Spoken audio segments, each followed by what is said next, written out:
Did you know that in Florida there are more than 400 municipal governments?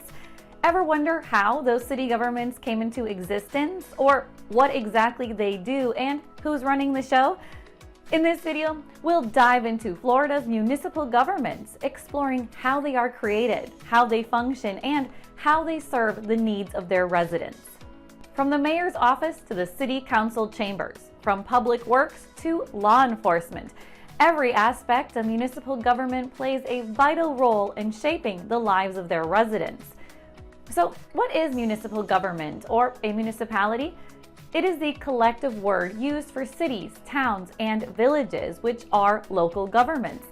In Florida, there is no legal difference between the three types, and each community picks which one it wants when it begins the process of making the new municipality. For our purposes today, let's use the term cities. Are you ready to start? A city is a community run by the people who live there. Cities are considered public corporations, like businesses. They provide services, but the public is in charge. In Florida, cities are optional, so why do we have them? Let's say a group of neighbors all decide they want more services than they have now, like a shared water system or a fire department. If the state government approves the community's study, the voters within that community then hold an election, and if it passes, the community becomes a city. When you form a city, you elect a handful of city officials, sometimes as little as 3, but usually 5 or 7. The city officials are called commissioners or council members, and the leader of the group is generally called the mayor. We'll talk more about the elected body later. The city's residents then decide which services they want and include them in the charter. A city's charter is like a constitution or a social contract between the people and the government. Every city in Florida has one, and it can only be changed by the residents, not the elected officials. How are cities funded? That's where local government taxes and user fees come in. Local governments have the authority to use some very specific taxes through Florida's Constitution and state laws.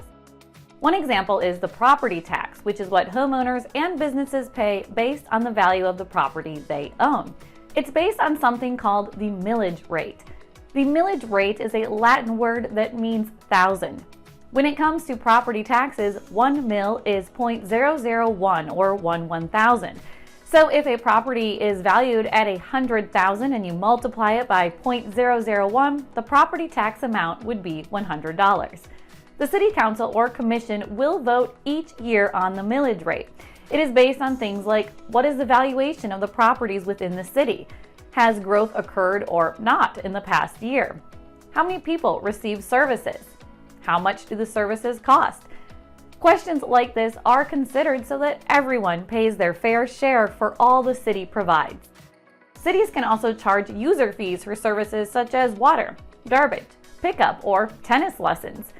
The money that is brought in from property taxes and user fees pays for city services, which are designed to enhance the quality of life of the city's residents. City services can generally be split into 3 categories: public safety, public services, and transportation.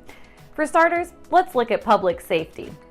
Your city government has a commitment to its citizens to provide a safe, threat-free environment in which to live and work. This might include police protection, fire protection, building inspection, code enforcement, or animal control. Next, public services refer to essential amenities and facilities to meet the basic needs of a city. Public services often include things like parks and recreation, water supply and distribution, solid waste collection, wastewater treatment, libraries, or cemeteries. The third city services category is transportation.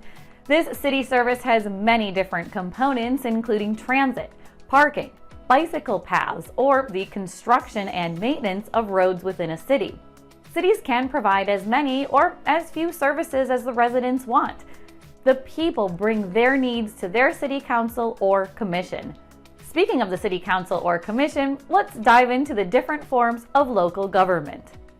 In Florida, there are 3 main forms of local government: council weak mayor, council strong mayor, and council manager form. In the council weak mayor form of government, the council holds collective power. The mayor's powers are equal to, but not greater than, those of the council. In the council strong mayor form of government, there is a distinct division of powers between the council and the mayor. The mayor holds special powers like administrative power to manage day-to-day activities. The words weak mayor and strong mayor are used to describe the mayor's written authority per the city's charter. These words do not apply to the mayor as a person. In the council manager form of government, the council holds collective power. The position of mayor is more ceremonial, and authority is little, if any, greater than that of the council.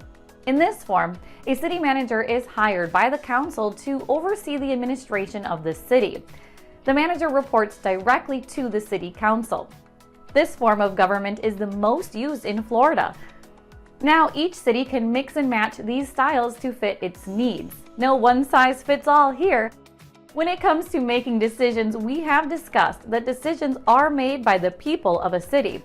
This is a power that all cities have called home rule. Home rule grants cities and counties the right to make their own decisions locally without going to the state or federal government for permission.